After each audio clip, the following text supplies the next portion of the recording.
तुम यहाँ पुनः लौट आए। स्मरण नहीं पूर्व में क्या कहा था तुमसे? स्मरण है, भली भांति स्मरण है, पर इस बार मैं ऐसे नहीं जाऊंगा। इस बार मैं तुम्हें वो पाठ सिखाऊंगा कि जिसका स्मरण कर तुम सारी उद्दंडता भूल जाओगे। प्रतीत होता है तुम ऐसे नहीं मानोगे।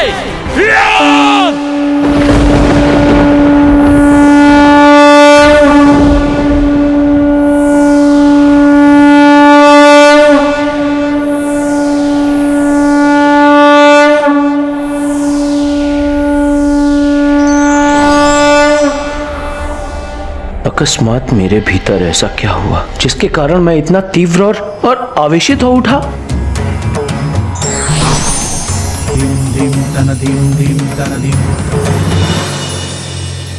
कैलाश में आपका स्वागत है भ्राता भौम।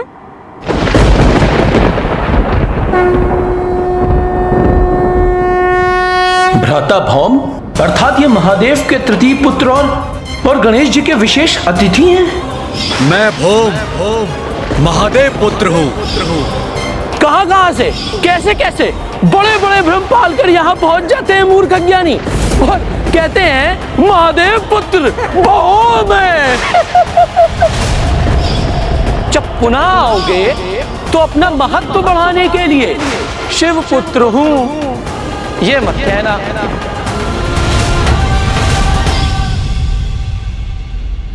आपने उचित सुना नंदी जी, ये भौम जी है हमारे भ्राता। अब आप इनका स्वागत उसी प्रकार से कीजिए नंदी जी, जैसे आप मेरा और भैया का कैलाश लौटने पर करते हैं।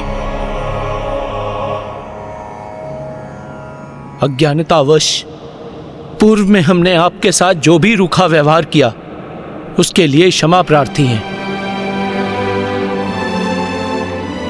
कैलाश में आपका स्वागत है।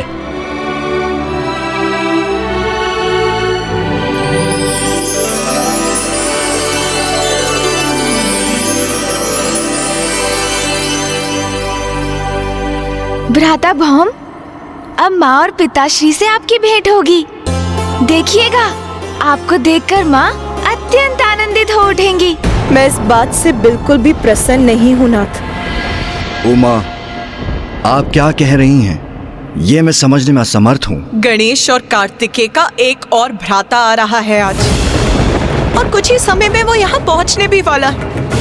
अब आप ही बताइए नाथ, ये सुनकर कैसा प्रतीत होना चाहिए मुझे? तो उस युवक से क्या कहूंगी, आप ही बताइए। जगत जननी हूँ मैं, आदि शक्ति हूँ, किंतु एक पत्नी भी हूँ, और मेरे स्वामी का एक और पुत्र है जिसका मुझे कोई ज्ञान नहीं। ये सूचना अचानक प्राप्त कर क्या मेरा विचलित होना अनुचित है? माँ,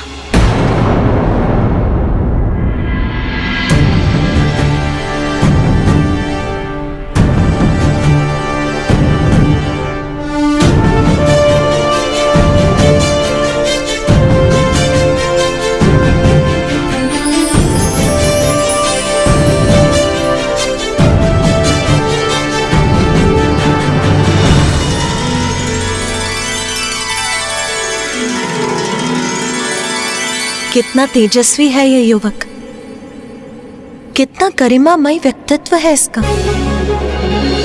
कैसी असाधारण सकारात्मक ऊर्जा का स्वामी है ये। कितना मंगल है ये, कितना मंगल है ये, कितना मंगल है ये, कितना मंगल है।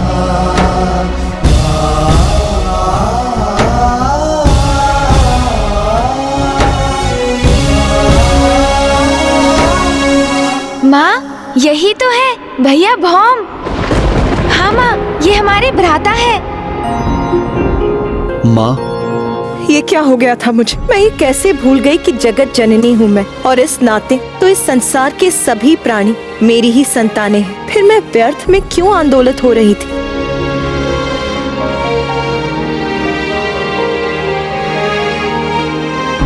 पुत्र भौम, उठो पुत्र।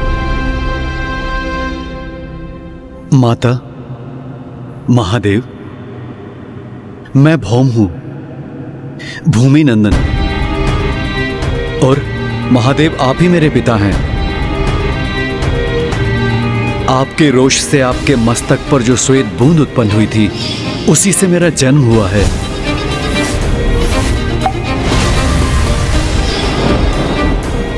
और कदाचित मेरे भीतर से अंगार रूप क्रोध प्रस्फुटित होता है,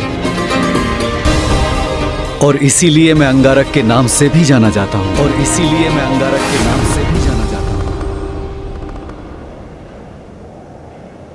देवी पार्वती, मेरी कोई संतान नहीं थी, तो महादेव ने मुझ पर कृपा कर भौम को मुझे दे दिया। और माँ, मेरे जन्म दिवस पर भैया भौम कैलाश भी आए थे, किंतु कुछ गण ने उन्हें अपमानित कर कैलाश द्वार से ही लौटा दिया था। उन्हें भीतर नहीं आने दिया था माँ। हमें क्षमा कर दीजिए माता, वो गण हम ही थे। ज्ञात नहीं क्या हो गया था उस समय हमें, ऐसे जैसे किसी के प्रभाव से क्रोध हम पर छा गया हो।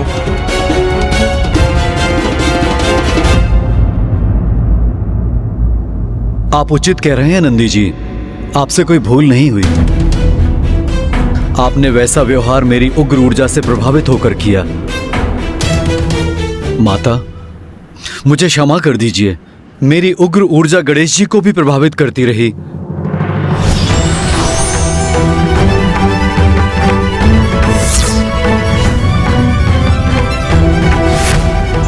आपके इस मनोहर रूप पर जिसकी भी दृष्टि पड़ेगी चंद्रदेव, वो कलंकित हो जाएगा। मुझे चंद्रदेव को शाप देने का कोई पछतावा नहीं है पिताश्री।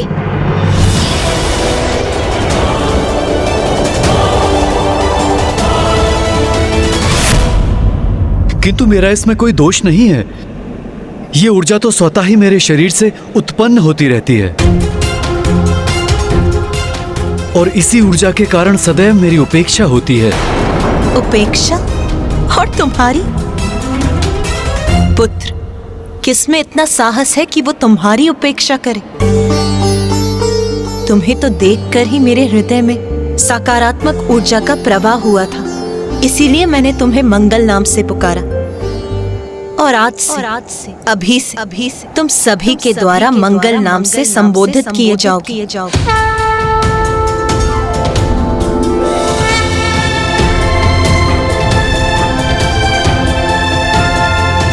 मेरा पुत्र मंगल आज प्रथम बार हमारे निवास कैलाश आया है। मुझे उसका उचित स्वागत करना चाहिए।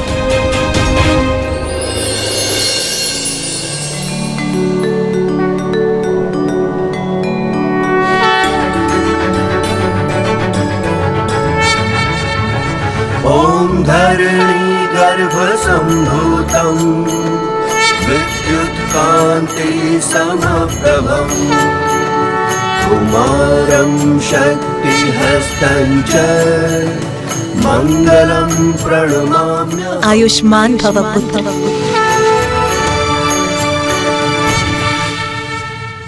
पुत्र मंगल, मुझे ज्ञात है तुम्हारे मन में क्या प्रश्न उठ रहे हैं।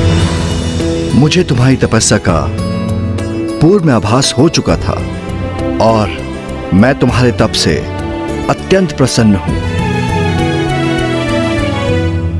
पिताश्री, जब आप अपने भक्त की तपस्या से प्रसन्न होते हैं तो उन्हें सदैव वरदान देते हैं, तो भ्राता मंगल को भी वरदान स्वरूप उनका उचित स्थान मिलना ही चाहिए ना? पुत्र मंगल, मैं तुम्हें वरदान स्वरूप नवग्रहों में एक ग्रह का स्थान देता हूं। ये तो अति उत्तम वरदान है पिताश्री।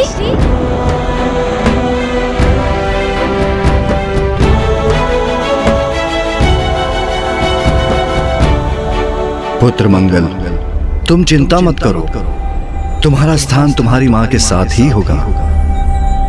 नवग्रहों में तुम अपनी माँ देवी पृथ्वी के साथ ही रहोगे।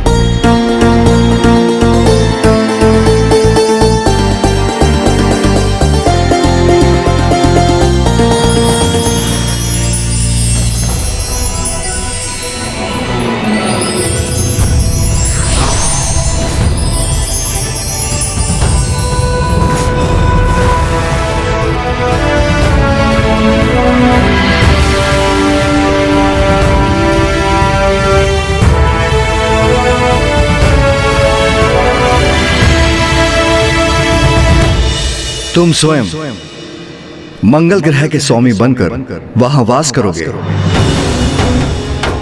ताकि पृथ्वी का जनजीवन तुम्हारी ऊर्जा से कुछ ही दूरी पर रह सके। सप्ताह के तृतीय दिवस का नाम तुम्हारे नाम पर आधारित होगा और उसे मंगलवार पुकारा जाएगा।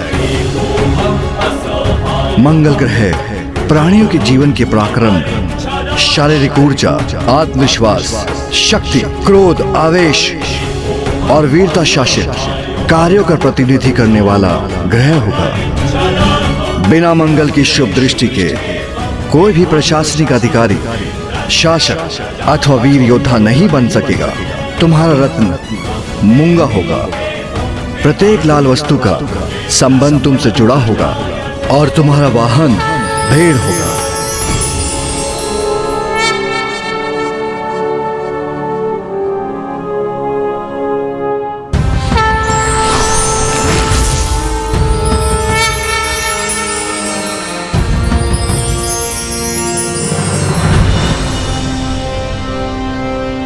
पिताश्री, आपने मुझे स्वीकार कर इतना उच्च स्थान प्रदान कर कृतार्थ कर दिया, किंतु क्या मुझे आपसे एक प्रश्न पूछने की अनुमति है? हाँ पुत्र, अवश्य। जब आपको मेरी तपस्या का आभास हो गया था तो आप मुझे दर्शन देने क्यों नहीं आए? क्योंकि मैं गणेश की प्रतीक्षा कर रहा था। क्या? मेरी प्रतीक्षा पिताश्री? हाँ, क्योंकि यह सब गणेश के माध्यम से ही होना था। क्योंकि गणेश का नाम मंगल अर्थात अंगारक से जुड़ना था। कहो गणेश, अब चुनाव तुम्हें करना है। क्या अपना नाम अंगारक से जोड़ोगे? ये तो मेरा सौभाग्य होगा पिताश्री। भ्राता मंगल अंगारक नाम से भी विख्यात है। इसलिए आज से जो भी चतुर्थी मंगलवार की दिवस पड़ेगी उसे कृष्ण पक्ष की चतुर्थी के नाम से जाना जाएगा।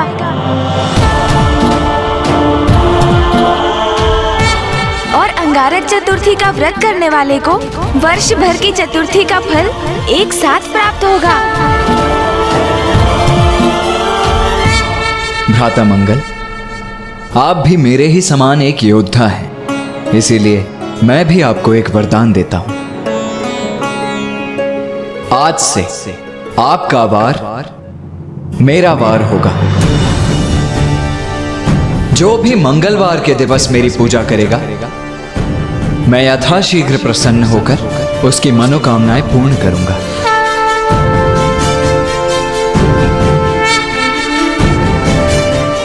और पिताश्री के कथनानुसार मैं आपको आपका वाहन भी प्रदान करता हूं।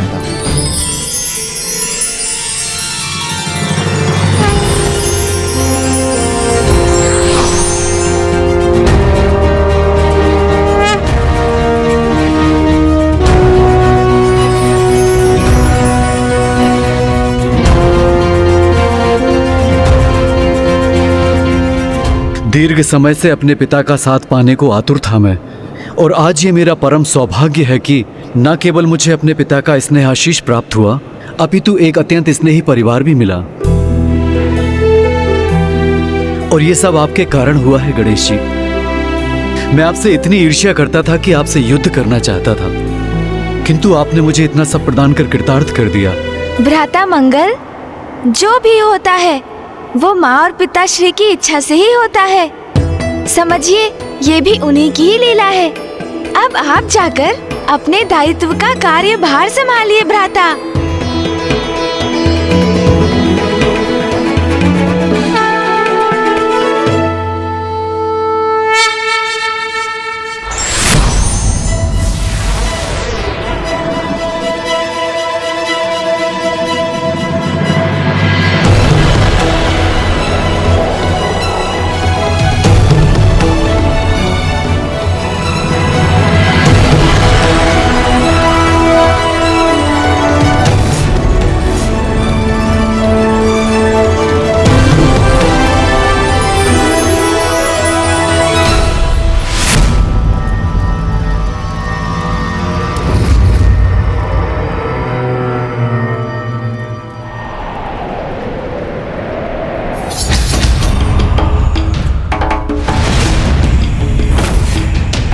किसका दुष्कृत्य है ये?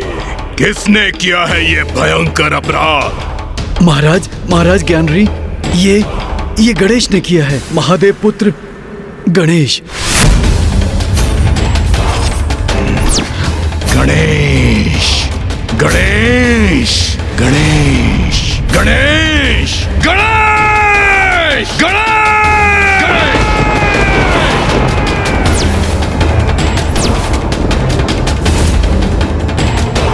स्वामी,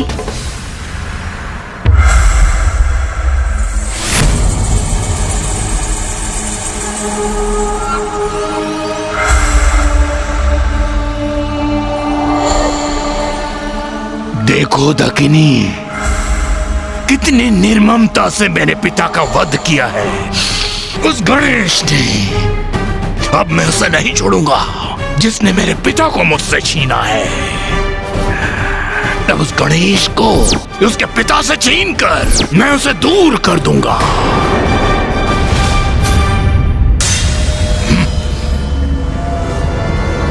स्वामी,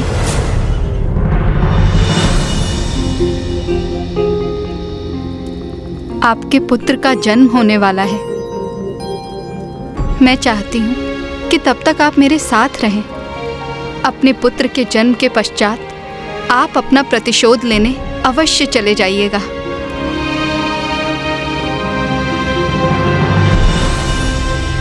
उचित है, मैं अभी रुकता हूं, क्योंकि मेरे पुत्र को भी देवताओं का संहारक बनना है। उसके नेत्र खुलते ही मैं उसे देवताओं के प्रति घृणा से भर दूंगा। मेरे पिता और मेरे समान देवताओं के लिए भयंकर शत्रुता का भाव होगा उसके मन में। मेरे पुत्र का जन्म होने ही वाला है दकिनी। वो भी देवताओं का अंत करने की प्रतीक्षा नहीं कर सकता। अब मैं गणेश को पराजित करूंगा और मेरा पुत्र देवताओं को।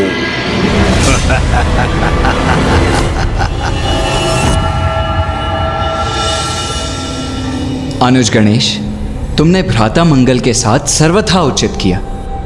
वो बहुत ही सौभाग्यशाली होते हैं जिन्हें पिता का स्नेह प्राप्त होता है, और तुमने भ्राता मंगल को पिताश्री से मिलाने का महान कार्य किया है। इसके लिए मुझे तुम पर गर्व है अनुज।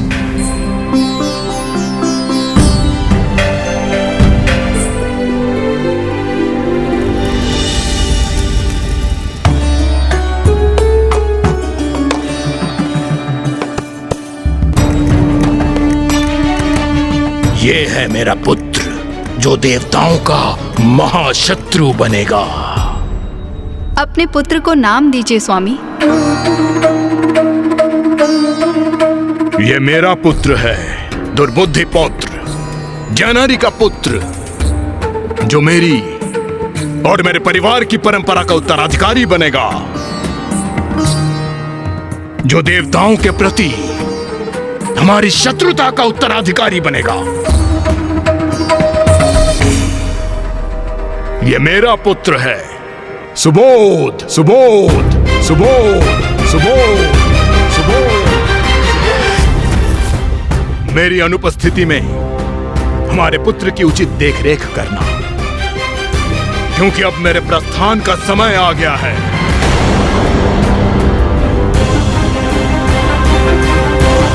कहाँ जा रहे हैं आप स्वामी?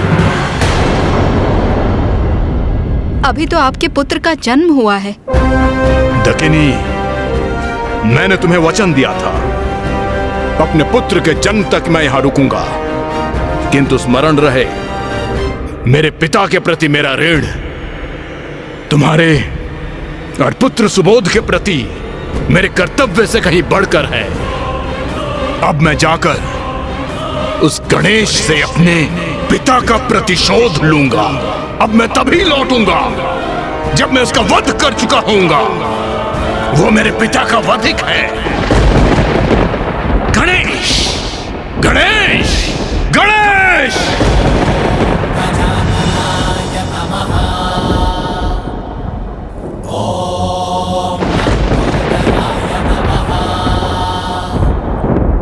क्या हुआ अभी? क्या मेरे पुत्र सुबोध ने गणेश का नाम सुन उसके सम्मान में अपने हाथ जोड़ लिए? नहीं, गणेश के प्रति इसकी आस्था कदापि नहीं हो सकती।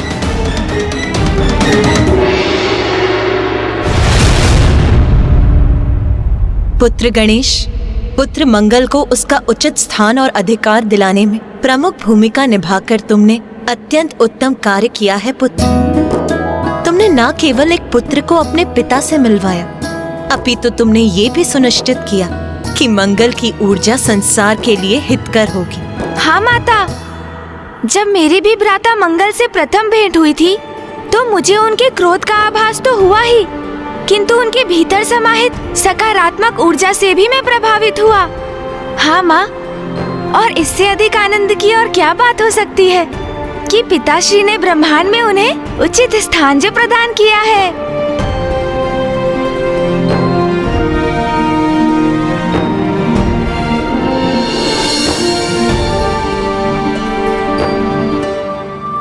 एक पिता के लिए इससे अधिक संतोष की क्या बात हो सकती है कि संसार में उसके पुत्र को उपयुक्त स्थान प्राप्त करने के साथ यथोचित मान सम्मान भी प्राप्त हो। मुझे अपने सभी पुत्रों पर गर्व है। स्वामी, यदि अभी आपके और भी पुत्र शेष हैं जिनसे मैं अनभिज्ञ हूँ तो उनका परिचय भी दे ही दीजिए। उमा, मैं तो जगत पिता हूं। संपूर्ण जगत के सभी जीव मेरी संतान हैं। यदि मैंने अपने असंख्य पुत्रों का परिचय देना आरंभ किया तो उसका अंत ही नहीं होगा, तो मैं ध्यान कैसे करूंगा?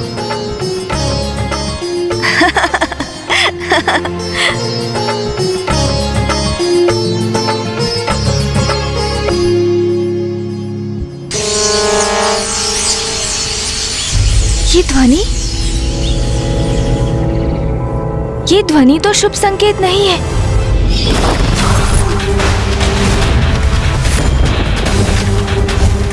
अब मैं जाकर उस गणेश से अपने पिता का प्रतिशोध लूंगा। अब मैं तभी लौटूंगा जब मैं उसका वध कर चुका होऊंगा। मुझे शीघ्र कुछ करना होगा। पिताश्री, माँ, भैया। गणेश, क्या हुआ? तुम अचानक इतने चिंतित क्यों हो गए? भैया, असुर दुर्बुद्धि का पुत्र ज्ञानारी कैलाश आ रहा है मुझसे युद्ध करने।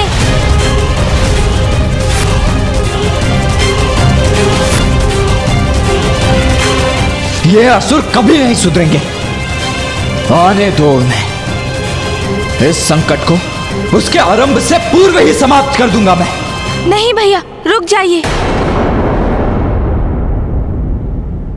आपको कुछ करने की कोई आवश्यकता नहीं है भैया, क्योंकि मैं ही अदृश्य हो जाऊंगा। अदृश्य? अदृश्य हो जाऊंगा? और आप सब भी अदृश्य हो जाइए।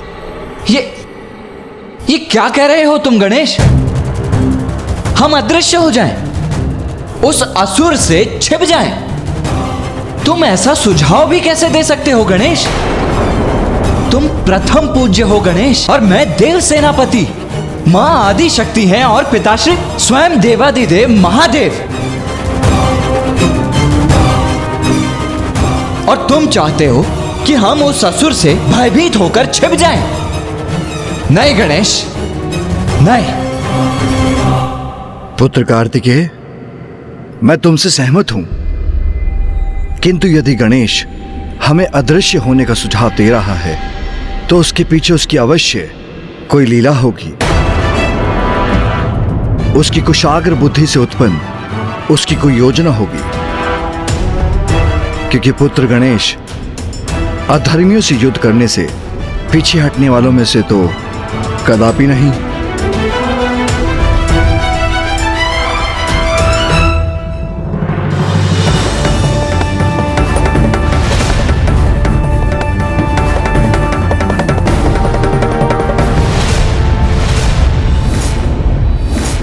भैया, अब आप अभी मुझसे कोई प्रश्न मत पूछिए। कृपया बस अदृश्य हो जाइए, अन्यथा विलंब हो जाएगा।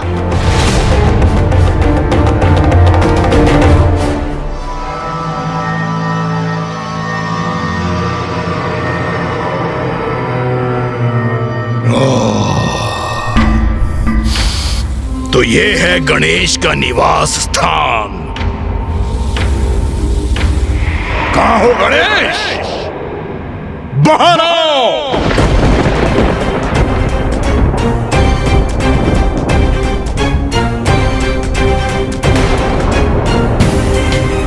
वो दुष्ट गणेश यहीं कहीं छिपा होगा। जाओ ढूंढो उसे।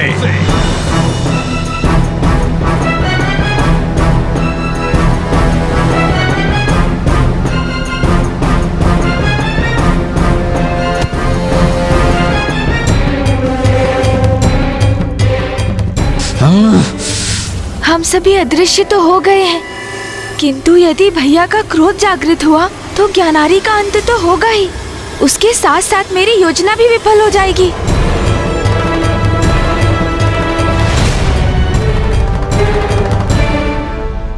गणेश, मेरे पिता का वध करते समय तो भयभीत नहीं हुए तुम मुझसे क्यों छुपे हो?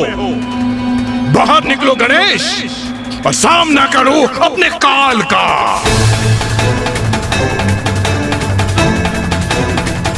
इस दुष्ट का इतना दुस्साहस पिताश्री के ध्यान स्थल में प्रवेश करने जा रहा है। यदि इस पावन स्थल पर इस दुष्ट ने अपना पग भी धरा तो मैं इसका वध ही कर दूंगा।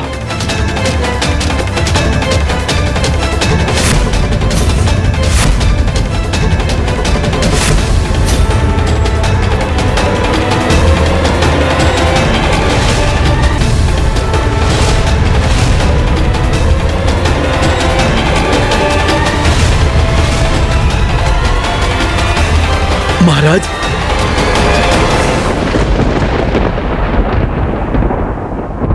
यहां तो कोई भी नहीं है। प्रतीत होता है तुम मेरे भय से कहीं भाग गए हो गणेश, किंतु भाग कर जाओगे कहां? संसार के किसी भी कोने में छुपे होगे, वहीं से ढूंढ के लाऊंगा तुम्हें।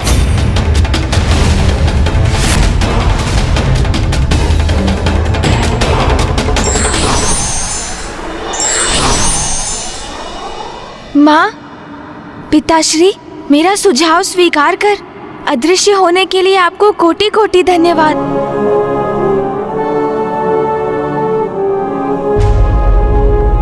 भैया, रुक जाइए भैया, रुक जाइए। स्वामी, पुत्र कार्तिकेय इतने आवेश में क्यों है? उमा, कार्तिकेय एक योद्धा है। शत्रु को अपने पराक्रम से पराजित करना उसका धर्म है। शत्रु उसके निवास में प्रवेश कर उसके परिवार के निकट पहुंच चुका था, किंतु कार्तिकेय गणेश की योजना पालन करने हेतु उस शत्रु को युद्ध के लिए नहीं ललकार सका, उस असुर का वध नहीं कर सका। इसलिए उसका क्रोधित होना तो स्वाभाविक ही है। स्वामी, तो फिर मैं अभी जाकर कार्तिकेय को समझाती। नहीं उमा, गणेश उसके साथ गया है, तो इस स्थिति को उसे ही अपनी किसी विलक्षण युक्ति से संभालने दीजिए।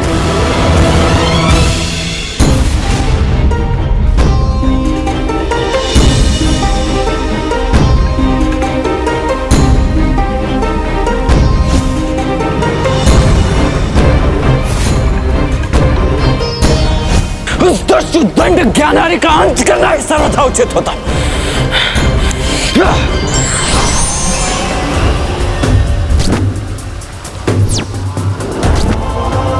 बाहर निकलो गणेश और सामना करो अपने काल का।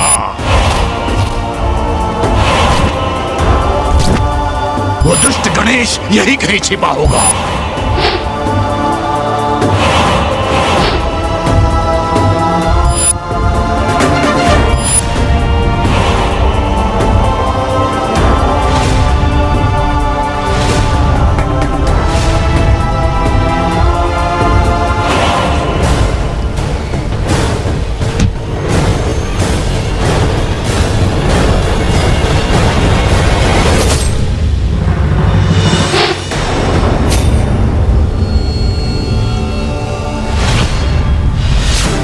गणेश, मैं कह रहा हूं अपना ये परिहास बंद करो और मुझे मेरा दंड लौटा दो। मुझे ज्ञात है भैया, आप ज्ञानारी पर बहुत क्रोधित हैं, किंतु मेरे पास उसे उसके इस अपराध का दंड देने का एक उचित उपाय भी है भैया।